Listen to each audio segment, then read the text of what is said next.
اللہ تعالیٰ کی ایسے شخص پر لعنت ہے جس نے قوم لوط والا فعل کیا، یعنی مرد سے بدفعلی کرے۔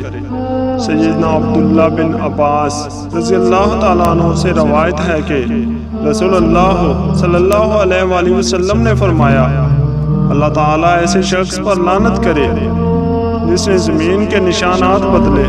اللہ تعالیٰ ایسے شخص پر لعنت کرے جس نے غیر اللہ کے لیے ذبح کیا۔ اللہ تعالیٰ ایسے غلام پر لعنت کرے جس نے اپنے آقا کے علاوہ کسی دوسرے کو اپنا مالک بنایا۔ اللہ ایسے شخص پر لعنت کرے جس نے اندھے کو رستے سے بھٹکا دیا۔ اللہ تعالیٰ ایسے شخص پر لعنت کرے جس نے چوپائے کے ساتھ بدفعلی کی، اور اللہ تعالیٰ ایسے شخص پر لعنت کرے جس نے قوم لوط والا عمل کیا۔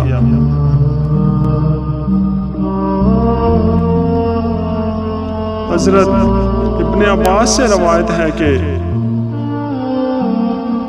رسول اللہ صلی اللہ علیہ وآلہ وسلم نے فرمایا، تم جس شخص کو قوم لوط کا ایسا کام کرتے ہوئے دیکھو تو فاعل اور مفعول دونوں کو قتل کر دو۔